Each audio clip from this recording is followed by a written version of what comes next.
your nation, your province, your Southern Alberta. From the heart of Lethbridge, it's Bridge City News Weekend Edition with Jeanette Roche. Hello, thanks for joining us. A stressful chapter for a Southern Alberta couple has come to an end. Earlier this week, the Crown dropped charges against David and Colette Stephan, the couple who was charged in the death of their 19-month-old son, Ezekiel, in 2012. BCN's Naveen Day has the story. It has been a long battle for the Stephans. Shortly after the death of their 19-month-old son, Ezekiel, years of battling in court to prove their innocence ensued when they were charged with failing to provide the necessaries of life for their child. During their trials, the couple said they initially thought Ezekiel had croup and treated him with natural remedies. They called the paramedics when Ezekiel stopped breathing, and sadly the boy died a short time later. A jury convicted the couple in 2016, but the Supreme Court overturned their verdict and ordered a new trial. A judge found them not guilty in 2019. But the Alberta Court of Appeal granted a request by the Crown to overturn the acquittal and order a third trial. The Crown recently dropped the charges, and no reason was given for the decision, and Alberta Justice did not respond to a request to explain why. David Stephan says the reason may have to do with the credentials of the forensic pathologist that did the autopsy. He's now in the States, and he's under credential fraud investigation in two separate states, the state of Kansas and the state of Indiana. Now, on top of that, he's got his own criminal proceedings coming against him as well, starting in September of this year, for drunk driving and injuring a woman. Now, that drunk driving incident took place 1 week after the initial investigation began for credential fraud. So he may not actually even be a doctor. According to Stephan, his battle is far from over. He says he is returning to the Supreme Court to defend parental rights and parents' choice of care. Innocent parents are now becoming criminals because of choice of care, because they had, maybe they favored natural medicine. Even though there's no case of neglect that can be established, it just comes down to whether or not they favored pharmaceutical medicine versus natural medicine or Ayurvedic medicine or whatever it may be. And so that doesn't make you a criminal here in Canada, but yet they've been attempting to do that, to establish that precedent. Stephan reports that over the last 9 years, the ordeal has cost the couple well over $1.5 million to defend their case, but estimates the Crown spent about $10 million in public funds in pursuit of convicting the couple. For Bridge City News, I'm Naveen Day. Thank you, Naveen. A Calgary pastor who's been the focus of much media attention due to his outspokenness against the police and Alberta Health Services had the lug nuts from a wheel of his truck loosened by someone allegedly trying to cause him harm. We first heard about Pastor Arthur Pawlowski around Easter time when he shouted at police officers and public health officials to leave the premises of his church when they walked in and tried to shut him down during a Passover service. Alberta Health says he was violating health restrictions. They returned once more, and once again, he shouted at them to leave. Just weeks ago, he was arrested on the Deerfoot Trail in Calgary when he was leaving his church, and now the lug nuts on his truck wheel were allegedly loosened, causing the tire to fall off. Pawlowski says this is the same truck that's used to deliver food to the homeless.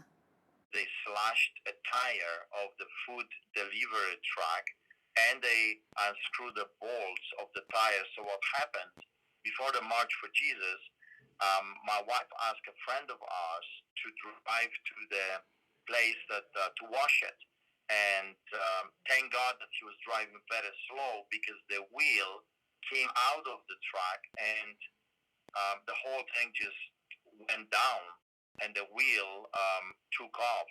If he was driving, or my wife with children, because she uses the truck, or me or anybody else, if we were on the highway, that would end up probably with a serious collision.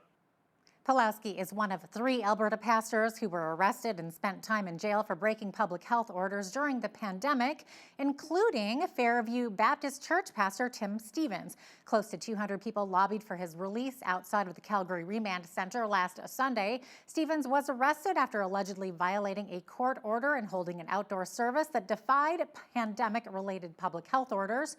The law firm representing him, the Justice Center for Constitutional Freedoms, says he was arrested for a second time illegally.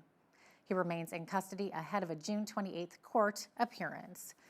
Coming up after the break, we speak with legislative reporter Tyler Dawson about Alberta preparing to completely open up on July 1st. Plus, the eligibility for critical work benefits has expanded in Alberta. According to Dawson, the $1,200 payment will now include farm workers. That's next. Keep it right here.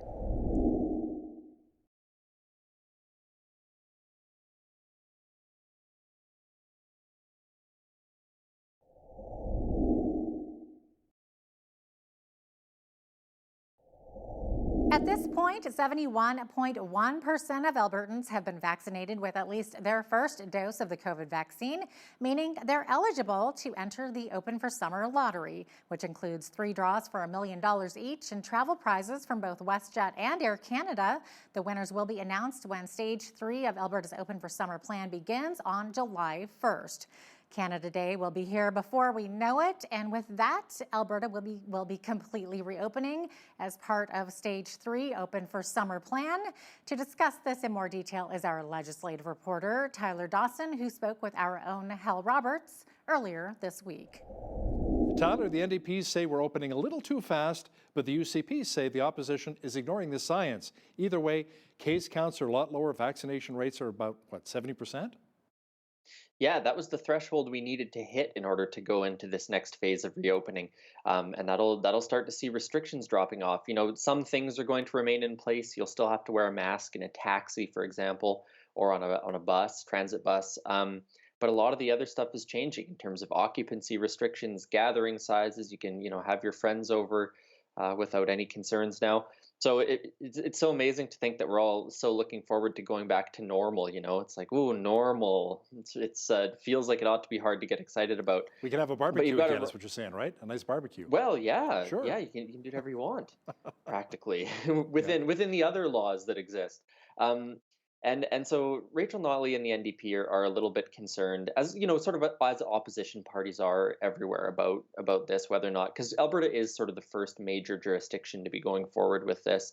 So they're saying, look, there are variant cases out there. Our vaccination rates are high, but that's first dose vaccinations, not necessarily second.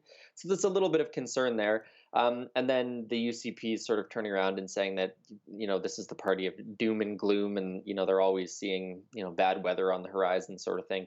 So for better or worse, time will sort of tell, but all the metrics look pretty good right now, with Canada Day not that far off. Now, Premier Kenney says $8 million, Tyler, will be going to fund the search grounds of residential schools across the province. This comes on the heels of the discovery of 215 graves at a residential school site in Kamloops, BC. Right. So this is work that is also going on in multiple other jurisdictions. What Jason Kenney announced Wednesday is an $8 million grant fund. This money will be available for groups that want to do the searches and things like that. Now, they'll be able to apply by, I believe it's the end of January next year, so 2022, and they can get $150,000, and that could be for doing these searches. It could be for erecting a memorial or something like that. It could be for, sort of hiring people to do some of the scientific work on it. And the Institute for Prairie and Indigenous Archaeology at the University of Alberta, which sort of specializes in similar kinds of work to this, they have also sort of offered to volunteer to help on this. But either way, big news, big news considering just an announcement from the province about this. So we'll have to see what comes of this in the weeks and months to come. And the nice thing as well, Tyler, is the fact that the province will be working with a lot of the elders from different Indigenous groups as well to ensure that these grave sites are properly respected at the same time, if there's going to be any excavation or maybe even monuments put up at the same time, right? Yes, that's right. And the other thing I neglected to mention is that this grant money will be given over to Indigenous organizations, and they'll be the ones who sort of administer the distribution of the funds. So it's sort of they're putting this money out there and it's available, and it doesn't seem like there'll be a considerable deal of government involvement in it, unless sort of otherwise asked. Now, the eligibility for critical workers benefits has expanded in our province. The $1,200 payments now include farm workers. Employers can even apply on behalf of their employees. Tell me more about that. Yeah, so this is the program that's been around sort of throughout the pandemic, and primarily in the first phase of the program, it was for teachers and nurses and I believe some also sort of low wage essential workers who are in, say, convenience stores or pharmacies or grocery stores. And there's been an expansion of this program, and it's actually quite wide ranging, the occupations that are eligible for it. But I figured, Lethbridge audience, it's probably of note that agriculture workers of all sorts will be eligible.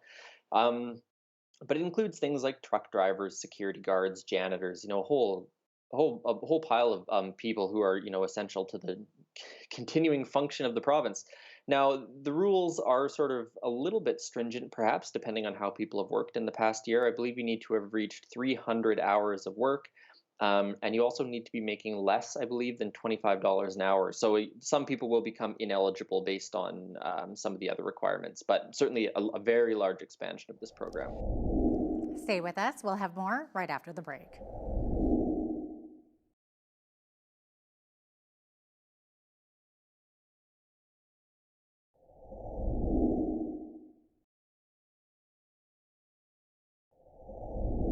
Welcome back. No one understands the trauma and pain inflicted on the children at those residential schools quite like the students themselves who attended them. We had the opportunity to speak with one such survivor of a school outside of Edmonton. George Brown went on to later become an RCMP officer and also became active in the military, but it took years for him to overcome the pain of his childhood. Take a listen. Yeah, I was 5 years old. That was 1949 to 52. They took me from Hazelton, northern BC, right to Edmonton Residential School that's located in St. Alberta. They took us by train, and at 5 o'clock in the morning, something was up, and nothing felt right. And right from the get-go, you know that you're going somewhere, but you didn't know where. They separated you at the train station, and they loaded you on the train. So you're fighting and screaming your lungs out, and there's nothing you could do at 5 years old. So when we arrived in there, they call it delicing you. Okay, they take some they call it DDT, and they just threw that right on top of your head in the shower. Eh? And right to this day, I still have skin problems. You never had anything to eat. You'd have 5 slices of bread on the table there. When you're lined up and praying, and then there's 10 or 15 kids fighting over that 5 slices of bread. So you never had anything to eat, and then violence, and all we're taught is violence, sexual abuse, mental and physical abuse, and spiritual abuse. So you ended up with a broken heart and a broken spirit. So that's the bottom line with all that stuff. Indigenous life has been dark lately as the residential school history of Canada has reared its ugly head.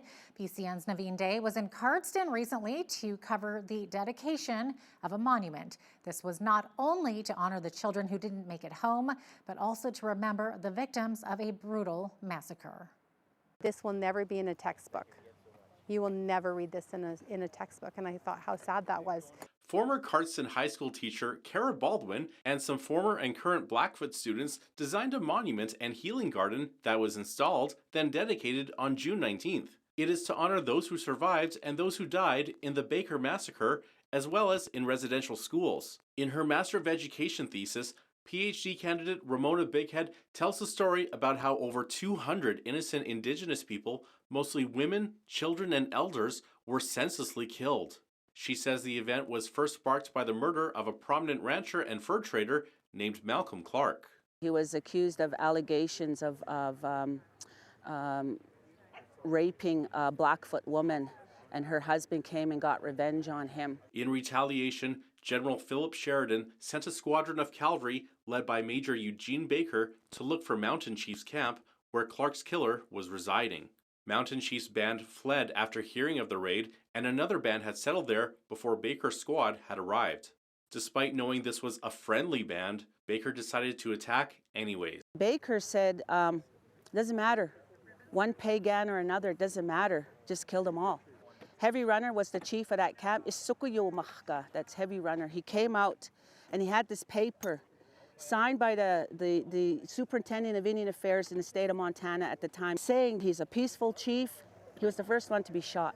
Approximately 217 were murdered that day. The survivors were children.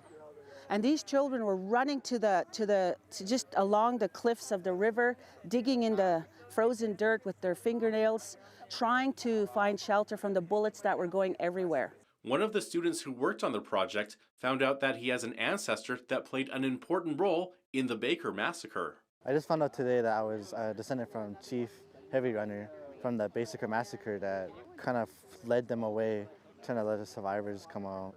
And when I first seen his name on there, someone that was part of that Baker Massacre kind of hurt a lot.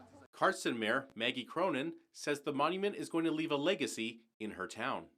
It is a tangible evidence towards that desire for reconciliation. And I am so touched that it is the new generation, the youth, especially from the reserve, who felt that that was an important thing to move forward. The total cost of the project was $91,000, which included $70,000 in grants.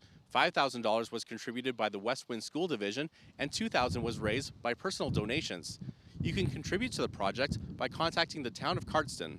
For Bridge City News, I'm Naveen Day. Thank you once again, Naveen. Well, we need to take a short break, but stay with us for more. Without that challenge, the government just continuously extends and changes the laws, and nobody challenges anything.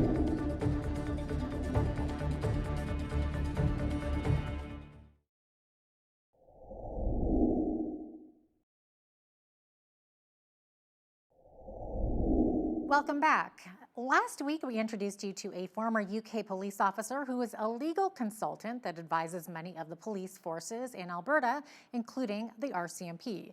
Here is part 2 of my interview with David Dixon, who discusses the need for impartial courts and police forces.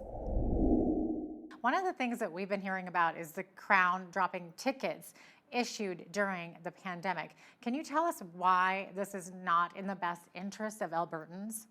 One of the things is these tickets are being issued for a brand new law. And yes, the orders that Dina Hinshaw writes, and it's not just Dina Hinshaw, any minister can write these orders now. Originally under Bill 10, but they then migrated that power through the Provincial Health Act and Bill 24. So they're now sort of statutory abilities that don't need an emergency, and they become laws. Well, typically when a law is passed, it will go through a number of steps. First of all, the idea is brought up, it's written, it goes through Parliament, it gets passed, and then it goes through its acid test in the courts. Until it goes through that final test in the courts, you can't say, for instance, is it lawful? Is it acceptable? Is it, does it need some adjusting? We have a common law system here in Canada. The common law system is basically case law, where judges have the final say in the interpretation of laws that are passed. In this particular instance, we've been gone for 16 months now without any check or balance on these hugely overreaching legal steps that the government has taken on the word of an unelected official. Is a department of the government allowed to tell the police what laws they can enforce and who they can go and arrest? No. And this is something that, as a retired police officer, really does cause me some issues. When the government is actually using other departments, and particularly a department that isn't even part of the government's direct structure, and they're actually directing the police on what to do. The police are not there to act on it. In fact, the police are independent, just like the judiciary is, and have to be in order to do their jobs, because otherwise you get a bias. They cannot be an arm of the government to do the government's bidding. And to do so is insane. I mean, and down in Lethbridge there, you've even got the Justice Minister recently threatened the Chief of Lethbridge Police that he's going to disband the police. They are political threats against the judiciary. This is this is coming from the same minister who immediately after the Sky Palace incident put out a statement saying that these ministers didn't do anything wrong and it was pre-planned all along specifically to not go against the rules. And yet it was quite clear from all the evidence that was presented in the public domain that that was a lie. So what you have there is a justice minister attempting to pervert the course of justice. I mean, what sort of world are we in when we've got government departments using the police for their own benefit to enforce, because they're not an enforcement branch. Their job is to present evidence to the police or the justice system and let them do their job. It's not to use.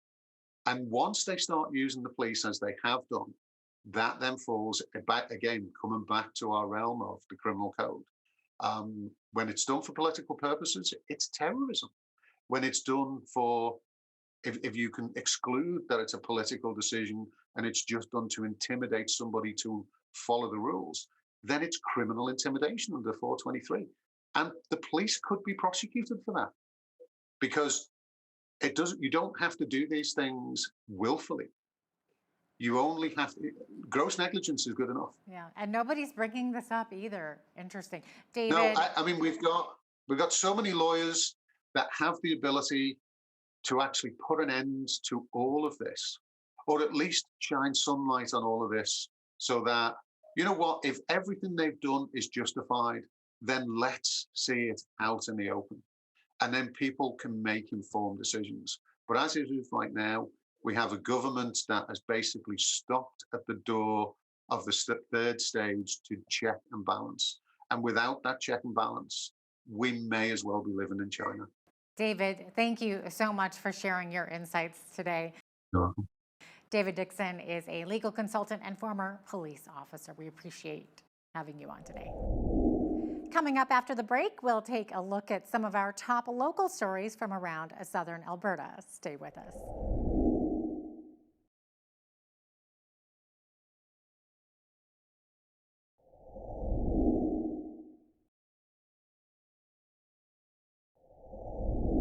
A GoFundMe campaign to raise money for the family of 42-year-old Jennifer Ing, the woman who drowned in the Old Man River last week, has now raised over $8,500. The initial goal was $5,000.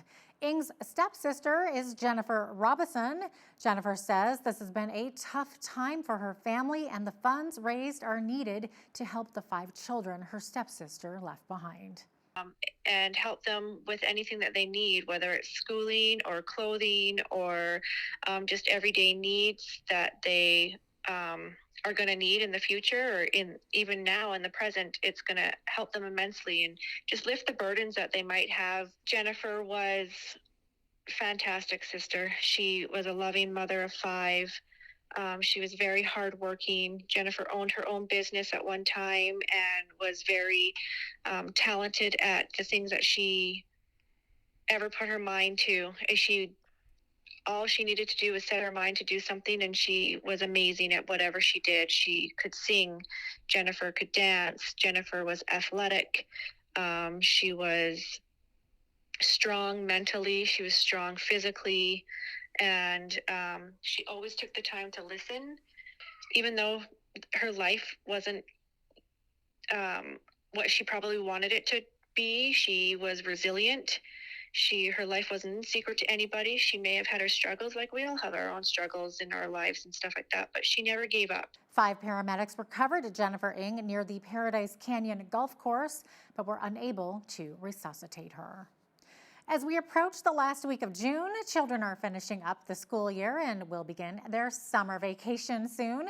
As Carson Marzouk explains, different organizations around Lethbridge are planning to offer summer camps this year to get kids busy and engaged. After 16 months of dealing with the COVID-19 pandemic, Albertans are looking forward to what is shaping up to be a normal summer. One part of summer that was impacted last year was summer camps for children. As part of the Alberta government's Open for Summer plan, summer camps have been given the green light, and organizations around Lethbridge are preparing to welcome kids back this summer. The Court Van Ray YMCA says registration is already open. We'll be offering day camps throughout the summer, absolutely, and so those are open for registration at this time. We'll be doing outdoor day camp things, swim options, as well as activities in the gymnasium. Across the city, Lethbridge College announced last week that kids will once again be roaming the halls this summer. Director of Business Development at the college, Jason Donkersgood, says kids can try out carpentry or learn more about technology and the ecosystem, as well as participate in Kodiak's athletic camps. Really, when we entered phase 2, the government said that summer day camps were available. So we kind of had them on the back burner. At times we were ready to move ahead. Then we had to say, no, we can't do this. And then finally, when we entered into phase 2, it became obvious that we could run them. Or if your kids would like to enjoy the hot weather and be surrounded by nature, summer camps at the Helen Schuler Nature Center are set to go ahead in late July. Resource Development Coordinator at the Nature Center, Curtis Goodman, says their day camps are in collaboration with multiple organizations around Lethbridge. Coolies and Culture Day Camp is a really neat partnership between the Helen Schuler Nature Center, the Galt Museum, Fort Whoop-Up, Southern Alberta Art Gallery, and New West Theatre. And that day camp allows participants to spend one day throughout the week at different venues, so they can experience a whole range of different cultural activities here in the city. Programs are being limited by capacity. You can register by visiting the organization's website. For Bridge City News, I'm Carson Marsouk. Thank you, Carson. Well, here's a cute story. The Taber Police Services responded to a call last week and encountered a pesky situation. It turns out a baby raccoon had crawled up inside a truck and got stuck. That's when the owner of the truck called the police to assist. And here they thought they'd seen it all, but Community Standards Officer Todd Boychuk says it was the first type of call regarding a raccoon for the police service. By the time we got to the vehicle, the little guy had crawled into the kind of behind the engine block, and it was pretty difficult to get the little guy out. So we popped the hood, looked under there. We tried to coax it out with a blanket, but we were able to snag him and pull him out once he wasn't leaving on his own. Once we got him out, we were able to wrap him up in a blanket, get the snare off of him, and put him in a bucket. And then from there, we were able to just take him off to a wooded area that was nearby that he would be able to thrive in and his natural habitat. He's a cute little guy. Well, the Taber Police would like to remind people the importance of checking around their vehicle for any possible objects or dangers that may be in the way before driving away. After the break, we learn about how to get your RV ready for the camping season, so keep it right here.